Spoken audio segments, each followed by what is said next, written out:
Hello, I am Tejinder Singh Sabharwal, founder chairman of ICE Group of Hotel Management Colleges. Today in this video, we are going to learn about Indian education system in 18th century.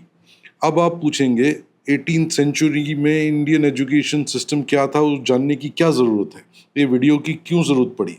ये video की इसलिए ज़रूरत पड़ी कि अगर आप student हो और BA, BCom, BBA, BSc, IT, BMS या होटल मैनेजमेंट कर रहे हो, this is a compulsory subject for you. और if you are Indian and if you want to be proud to be Indian, तो अपना इतिहास नहीं जानोगे तो खुद को कैसे जानोगे। तो आपको अपना इतिहास जानना चाहिए और जानना चाहिए कि इंडियन एजुकेशन सिस्टम 18 सेंचुरी में कैसा था, तभी आप अपने आप पे प्राउड फील कर पाओगे। चलो हम शुरुआत करते हैं गांधी जी के लंदन यात्रा से। जब Gandhi ji round table conference के लिए 1931 में लंदन में गए तो अंग्रेज़ों ने कुछ ऐसी बात कर दी जिससे गांधी जी बहुत नाराज़ हो गए। उन्होंने कहा, अंग्रेज़ों ने कहा कि हमारे आने से ही भारतीय शिक्षा व्यवस्था स्थापित हो पाई है। लेकिन गांधी जी का ये मानना था, नहीं, ऐसा नहीं है। अंग्रेज़ों के आने से पहले हमारी भारत की शिक्षा व्यवस्था बेहतरीन थी और आपके आने से ये ध्वस्त हुई है, ये मानते थे गांधी जी।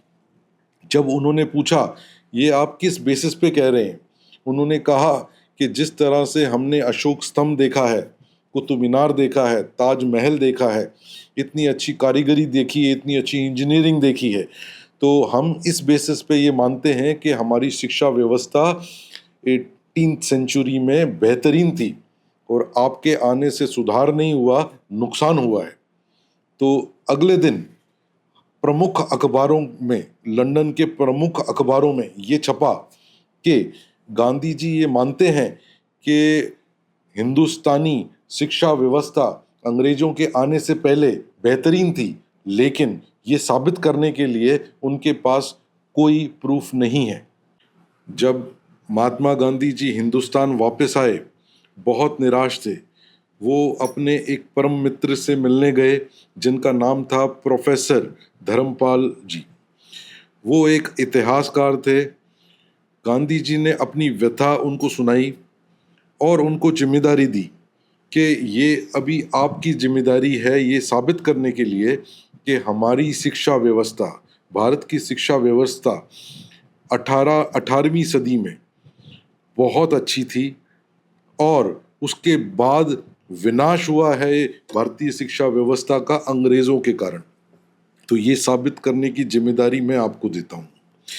धर्मपाल जी ने अपने जीवन के 40 साल लगाए रिसर्च करने में, प्रूफ इकट्ठे करने में। तो 40 साल में उन्होंने कई किताबें लिखी इस टॉपिक पे और उसी रिसर्च के बेसिस पे मैं आज आपको ये बताने जा रहा हूँ कि हमारी शिक्षा व्यवस्था 18वीं सदी में कैसी थी। प्रोफेसर धर्मपाल जी के रिसर्च के अनुसार 1835, in the year 1835, there was a governor general appointed for India, that is Governor General Lord William Bentinck, और उनके अंडर अपॉइंट करे गए टी.बी. मैकॉले। राइट, इन्होंने एक पूरे हिंदुस्तान में भ्रमण करके एक ऐसी रिपोर्ट बनाई जो हाउस ऑफ कॉमन्स में प्रेजेंट की गई। अब आप ये समझ लो, हाउस ऑफ कॉमन्स एक ऐसी जगह है जिस तरह से हमारा पार्लियामेंट है, राइट। तो पार्लियामेंट में जो भी रिपोर्ट सबमिट की जाती है वो एक ऐतिहासिक दस्तावेज बन जाता है। इसी तरह लॉर्ड ऑफ कॉमन्स में ये रिपोर्ट प्रेजेंट की गई है और वो रिपोर्ट में क्या क्या तथ्य बताए गए हैं Indian education system in 18th century, वो मैं आपके आगे रख रहा हूँ। लंदन के हाउस ऑफ कॉमन्स में जो टी.बी. मैकॉले ने कहा, उन्होंने कहा कि मैंने हिंदुस्तान का लेंथ ब्रेथ पूरा घूमा हूँ, ईस्ट वेस्ट साउथ एवरीथिंग, और मुझे ये समझ में आया है कि जितनी दौलत हिंदुस्तान के पास है, हिंदुस्तान के एक शहर के पास है उतनी दौलत पूरे इंग्लैंड में नहीं है। इंग्लैंड के 10 गुना दौलत भारत के एक शहर में है। तो उन्होंने पूछा कौन सा शहर? उन्होंने कहा सूरत। सूरत में जब मैं गया, हमने इतना धन देखा, इतना वैभव देखा कि मैं आपको बता नहीं सकता। तो उन्होंने कहा ये वैभव, ये दौलत क्यों है उनके पास, कारण क्या है उसका? उन्होंने कहा उनकी शिक्षा व्यवस्था। शिक्षा व्यवस्था, उनकी शिक्षा व्यवस्था इतनी अच्छी है कि उनके पास आज की डेट में, मैं बात कर रहा हूं 2 फरवरी 1835, ये रिपोर्ट आप निकलवा भी सकते हैं लॉर्ड ऑफ कॉमन्स हाउस से। तो 2 फरवरी 1835 की बात कर रहा हूं। तो इसमें उन्होंने कहा कि उनके पास 17,32,000 रेवेन्यू विलेजेस हैं और हर एक रेवेन्यू विलेजेस में कम से कम एक नहीं तो 2 स्कूल्स हैं। तो इतने ज्यादा स्कूल्स, जिनको वो गुरुकुल कहते हैं, स्कूल्स नहीं कहते, गुरुकुल कहते हैं, इतने ज्यादा गुरुकुल है उनके पास। और ये जो गुरुकुल है ये 200 से 20,000 बच्चों तक को पढ़ाने की कैपेसिटी रखते हैं। तो जब उनसे पूछा गया तो 20,000 स्टूडेंट्स को कैसे मैनेज करते हैं, तो उन्होंने कहा कि वो फॉलो करते हैं मोनोटोनी एजुकेशन सिस्टम। अब मोनोटोनी एजुकेशन सिस्टम क्या होता है? जिसमें एक टीचर 100 बच्चों को पढ़ाता है और फिर ये 100 बच्चे आगे 200 बच्चों को पढ़ाते हैं। तो ये 100 बच्चे 100 टीचर बन जाते हैं।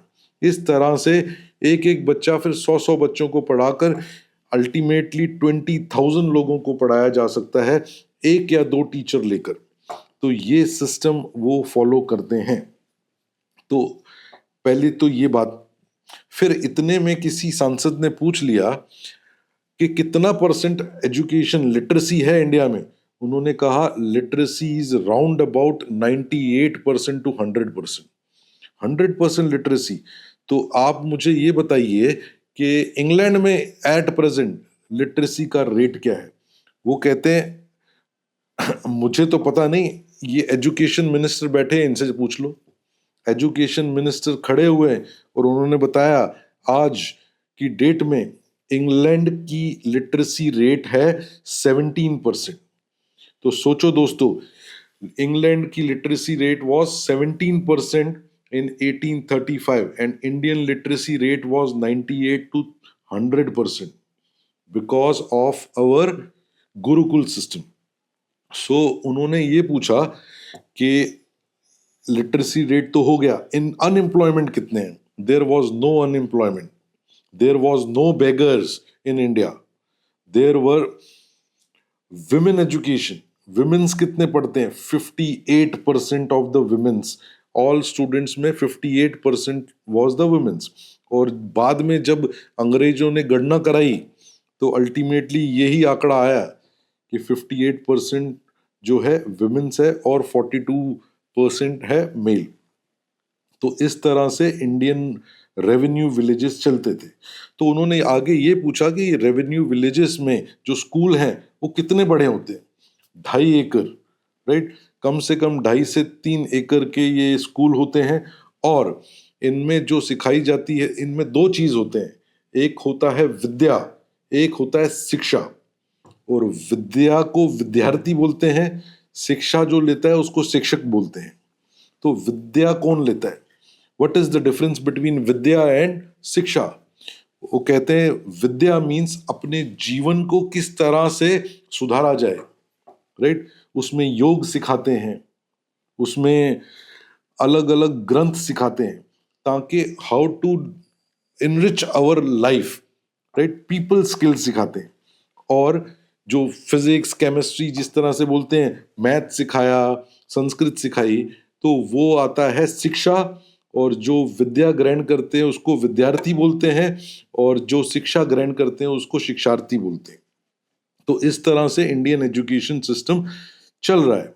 तो आगे इनसे पूछा गया कि इंडिया में जो गुरुकुल चलते हैं, भारत में जो गुरुकुल चलते हैं, इनमें जो टीचरों को पढ़ाने के लिए कोई संस्था है? वो बोलते हैं हाँ, हर एक स्कूल के साथ एक हायर एजुकेशन सेक्शन भी है। उसे एक ये कहते हैं विश्वविद्यालय, यूनिवर्सिटी। कितनी यूनिवर्सिटी है? 1500 से ज्यादा। आज हमको सिर्फ 2 या 3 के नाम पता है, जैसे नालंदा विश्वविद्यालय, तक्षशिला विश्वविद्यालय। ये एक अलग वीडियो में बनाने वाला हूँ, number of universities in 1835 in India, तो वो रेफर कर सकते हैं आप। तो इस तरह से ये इंडियन एजुकेशन सिस्टम था। तो उन किसी ने पूछ लिया, हमने इंडियन एजुकेशन सिस्टम की तो बात कर रहे हैं, यहाँ पर इंग्लैंड में क्या सिस्टम है एजुकेशन का, कितने स्कूल कॉलेजेस हैं? तो उन्होंने कहा कि हमारे यहाँ पे स्कूल कॉलेजेस की व्यवस्था नहीं है। हमारे पास तो सिर्फ संडे स्कूल्स हैं जो सिर्फ संडे को पढ़ाते हैं। और क्या विषय पढ़ाते हैं? यहाँ पे पढ़ाया जाता है ओनली बाइबल। और इंडिया में क्या पढ़ाया जाता है? इंडिया में पढ़ाया जाता है मेटोलॉजी, इंडिया में पढ़ाया जाता है वैदिक मैथ्स, इंडिया में पढ़ाया जाता है आयुर्वेदिक ज्ञान, राइट, चिकित्सा, चिकित्सा, सर्जरी, ऐसे ऐसे 18 विषय इंडिया में पढ़ाए जाते हैं। और ये मेटोलॉजी क्या है? ये मेटोलॉजी में हिंदुस्तान वाले, इंडिया वाले ऐसा मेटल बनाते हैं जिसमें कभी जंग ना लगे। और जो ये सर्जरी सीखते हैं, सर्जरी में वो सारे धातु यूज करते हैं जिससे वो ऑपरेशन करते हैं और राइनोप्लास्टी जैसा काम करते हैं। जब इंडिया की सर्जरी की बात चल रही थी कि इंडिया में बहुत अच्छी सर्जरी पढ़ाई जाती है, तो कैप्टन कूट खड़े हो गए। वो भी उस वक्त वहां मौजूद थे और उन्होंने खड़े होके कहा, ये मेरी नाक देखो, क्या आपको किसी भी एंगल से ये कटी हुई लगती है? सबने कहा नहीं। तो उन्होंने बताया कि मैं जंग में हार गया था हैदर अली के साथ, और हैदर अली ने मेरा सर ना काट के मेरी नाक काट दी, और मैं अपनी नाक लेकर हैदराबाद के वैद्य में गया और उन्होंने ये राइनोप्लास्टी करके मेरी नाक जोड़ दी। तो ये level of surgery, level of medical system था इंडिया में। कब? 1835 में। तो ये कोई आम बात नहीं कर रहे हम, ये बातचीत चल रही है हाउस ऑफ कॉमन्स में, लंदन में, जो what ever it is said, it is recorded in the history. हमारे देश में, इंग्लैंड में किस तरह से इलाज चलता है? हाइपोक्रेटिक इस्तेमाल किया जाता है। हाइपोक्रेटिक क्या होता है? जब भी कोई बीमारी हमको लगती है तो उसका मर्ज, उस मर्ज का एक ही इलाज माना जाता है, हाइपोक्रेटिक। उसका मतलब ये है, ये समझा जाता है कि आपके खून में खराबी आ गई है और नस काट के वो खून बाहर निकाला जाए, और इसी तरह से ये हम इलाज करते हैं। लेकिन इंडिया में क्या होता है, कोई भी बीमारी हो, अलग तरह के चूर्ण होते हैं इनके पास, वो चूर्ण 2 बार खाओ और सारे मर्जों का इलाज हो जाता है। तो इस तरह से इनका वैद्य चिकित्सा काफी आगे है। और जॉर्ज वॉशिंगटन, जो पहले प्रेसिडेंट थे यूनाइटेड स्टेट्स के, राइट, उनकी डेथ कैसे हुई? उनको एक बुखार हुआ 103, 104, और उनके चिकित्सक जो आए, उन्होंने क्या किया, आकर उनकी दोनों हाथे की नस काट दी और उनको कहा आप इसी तरह लेटे रहिए, सुबह मैं आके चेक करता हूँ। और सुबह जब वो आए, मृत पाए गए। तो इस तरह का इलाज इंग्लैंड में हुआ करता था, और 1835 में इंडिया सर्जरी कर रहा था। तो ये स्टेटस था इंडियन एजुकेशन सिस्टम का। तो हायर एजुकेशन जो है इंडिया का, किस किस चीज़ में स्पेशलाइजेशन था? सबसे पहले सिविल इंजीनियरिंग का चमत्कार देखो, राइट। एक यूनिवर्सिटी थी जो सिविल इंजीनियरिंग कराती थी, राइट। उनके बच्चों ने कांगड़ा नदी में बांध बनाया, और वो बांध कब बनाया? 12वीं शताब्दी में, और वो बांध आज भी है। वो ऐसी टेक्नोलॉजी से बनाया गया है जेड शेप में, ताकि कांगड़ा नदी का जो फ्लो है वो कंट्रोल कर सके, राइट। और कांगड़ा नदी कोई ऐसी वैसी नदी नहीं है, उस पे 12 महीने उफान रहता है, और उसको कंट्रोल किया है, और आज तक ये बांध बना है, और ये बांध बना है चूने और पत्थर से। तो ये चमत्कार था इंडियन एजुकेशन सिस्टम का। तो दूसरा चमत्कार आपका देखा गया है तमिलनाडु में। तमिलनाडु में एग्रीकल्चर यूनिवर्सिटी है। वो एग्रीकल्चर यूनिवर्सिटी ऐसी टेक्नोलॉजी यूज करती थी जो 1 एकड़ में 56 क्विंटल अनाज पैदा करते। आज भी ये टेक्नोलॉजी हमारे पास नहीं है, आज भी 30 क्विंटल ही बना सकते हैं 1 एकड़ में। तो ये एक दूसरा चमत्कार है इंडियन हायर एजुकेशन का, 1835 की वक्त, 18वीं शताब्दी की बात कर रहा हूँ। और तीसरा चमत्कार जो है, कांगड़ा में एक यूनिवर्सिटी है जो आपको सिखा रही है rhinoplasty, plastic surgery, right, skin grafting. तो ये सारा 18वीं शताब्दी में हमारे सर्जन सीख रहे हैं, और वो सारे सर्जन, 5 गांव के बीच में एक सर्जन, और 5 गांव, हर एक गांव में एक वैद्य होता था। तो ये टेक्नोलॉजी, और इस तरह से इंडियन एजुकेशन सिस्टम ने पूरे देश को संभाला है। और इंडिया इतना कुछ प्रोड्यूस करता था कि 33% एक्सपोर्ट मार्केट को कंट्रोल करता था। 33% ऑफ द एक्सपोर्ट मार्केट। आप जानते हैं ये कितना होता है? आज China 25% of the export market control करता है, यूएस भी 25% of the export market control करता है, और हम कंट्रोल किया करते थे 33%।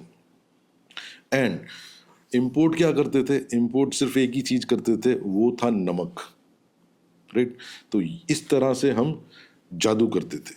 अब आगे की बात, जब टीबी मैकॉले की ये सारी बातें सुनी सांसदों ने, वो बहुत डर गए, और उन्होंने कहा इतना वैभवपूर्ण देश, इतना अमीर देश, इस पे कब्जा करें, इस पे हम हुकूमत करने के लिए किस तरह से इनको हम कंट्रोल करें। तो मैकॉले ने कहा कि इनको अगर कंट्रोल करना है, इनका जो मेन जड़ है इंडियन एजुकेशन सिस्टम, उसको हमने बर्बाद करना पड़ेगा। एक बार वो बर्बाद हो गया तो इनका वैभव भी जाता रहेगा। तो फिर उन्होंने पूछा कि आपके पास क्या प्लान है इंडियन एजुकेशन सिस्टम को बर्बाद करने के लिए? तो उन्होंने बोला मेरे पास एक प्लान है। वो प्लान में ऐसा है कि हम एक एक्ट पास करते हैं, राइट। और उन्होंने ये एक्ट पास किया, इंडियन एजुकेशन एक्ट। ये लंदन के पार्लियामेंट में पास हुआ, फिर इंडिया के पार्लियामेंट में पास हुआ, और लागू किया गया। और इस एक्ट के पास होते ही जितने भी गुरुकुल हैं उनको इलीगल घोषित कर दिया गया, और जो भी गुरुकुल संस्कृत में सिखा रहे हैं तो संस्कृत लैंग्वेज को बैन कर दिया गया कि हम आप संस्कृत में नहीं सिखा सकते।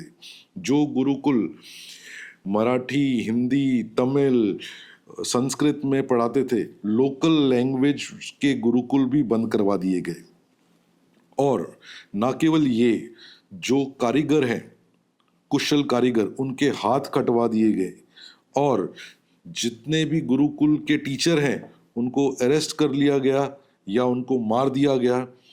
इस तरह से उन्होंने इंडिया पे एजुकेशन को कंट्रोल किया, और ये बर्बाद करने के लिए उनको लगे हैं 100 साल। और 100 साल बाद ही इंडियन एजुकेशन सिस्टम को इन्होंने बर्बाद कर पाए। और इन्होंने इंट्रोड्यूस करा कॉन्वेंट स्कूल, जो वेस्टर्न कंट्रीज का कल्चर है। वेस्टर्न कंट्रीज में ऐसा होता है कि वो बच्चे पैदा करते हैं और अनाथ आश्रम में दे देते हैं, क्योंकि वो बच्चे संभालने का उनको रिवाज नहीं है, ना वो शादी करते हैं। 70% दे लिव इन रिलेशनशिप में बिलीव करते हैं, शादी में बिलीव नहीं करते वो। तो वो बच्चों को पढ़ाने की जगह है ये कॉन्वेंट स्कूल। इसीलिए देखा गया है कि कॉन्वेंट स्कूल में जब बच्चे पढ़ते हैं वो अपने मेल टीचर को बोलते हैं फादर और फीमेल टीचर को बोलते हैं मदर, क्योंकि उनके अपने माँ बाप तो नहीं होते। तो इस तरह से ये कॉन्वेंट स्कूल, पहला कॉन्वेंट स्कूल कलकत्ता में खोला गया।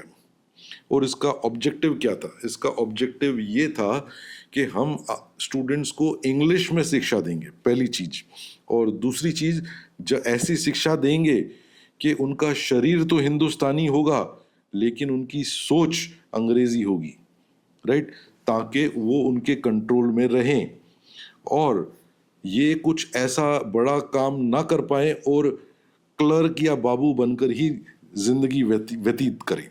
तो इस काम के लिए इन्होंने ये कॉन्वेंट स्कूल खोला, पहला स्कूल कलकत्ता में खोला। चलो हम सम अप करते हैं with the summary of this video कि 18वीं शताब्दी में इंडियन एजुकेशन सिस्टम ने इंडिया में क्या जादू लाया। तो सबसे पहले इंडियन एजुकेशन सिस्टम ने लोगों को इतना धनवान बना दिया कि लोगों के घर सोने से भरे हुए रहते थे। ना केवल उनके घर, लोगों ने मंदिरों पे इतना सोना चढ़ाया कि मंदिरों की दीवारें, मंदिरों के दरवाजे सोने के बने हुए होते थे और उनकी दीवारों में हीरे और रत्न जड़े हुए होते थे। इसका एग्जाम्पल आपको मिलता है जब मोहम्मद गजनी ने भारत पे अटैक किया और सोमनाथ मंदिर लूटा।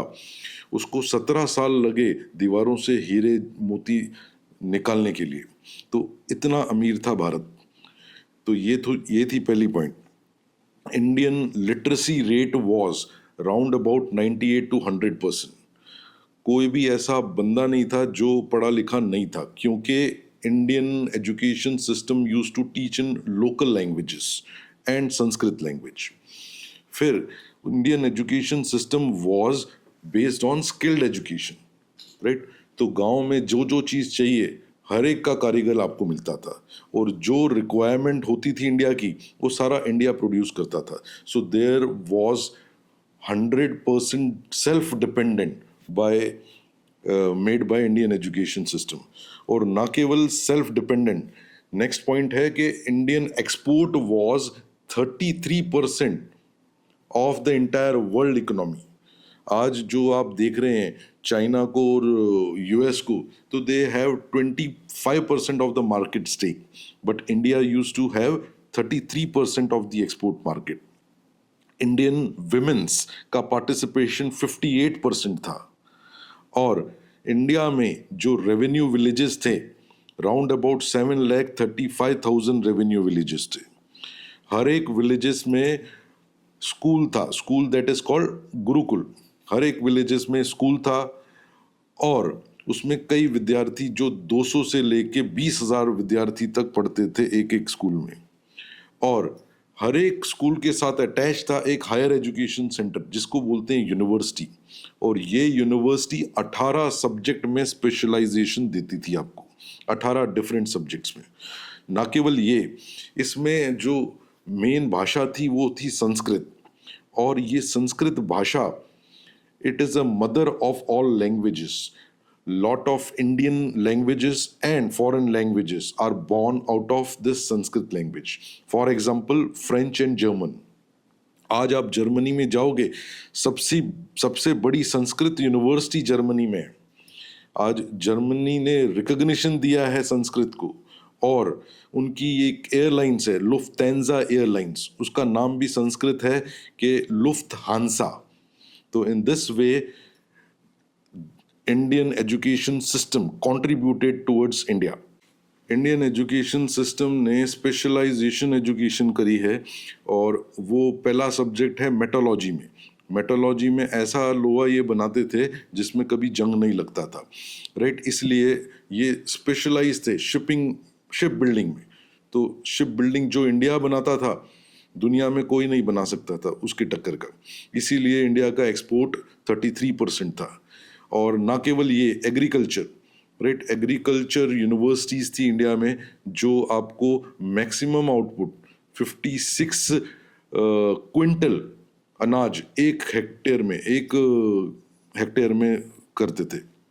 Surgical equipments, Ayurvedic, yoga, civil engineering में इंडिया ने ऐसा डैम बनाया था जो आज भी मौजूद है। कावेरी नदी पे ये डैम बना हुआ है और ये पत्थर और चूने से बना है और आज तक कायम है। तो ये करिश्मा था इंडियन एजुकेशन सिस्टम 1835 का, राइट।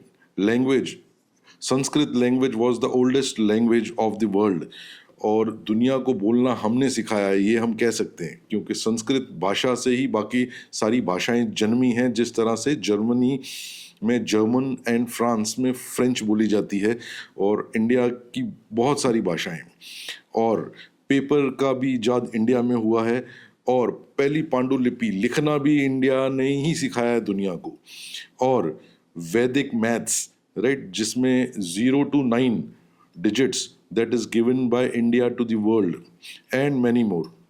अब आप पूछेंगे ये गुरुकुल और क्या काम करते थे?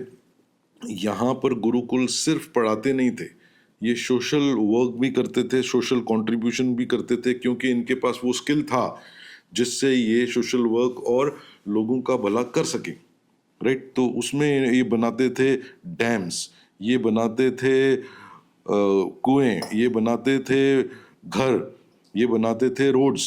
तो ये कंट्रीब्यूशन था इंडियन एजुकेशन सिस्टम का 18th सेंचुरी का इंडिया में। और आगे उन्होंने क्या क्या किया इंडियन एजुकेशन सिस्टम को डिस्ट्रॉय करने के लिए, ये हम देखेंगे दूसरे वीडियो पे। तो ये वीडियो यहीं तक है। Thank you.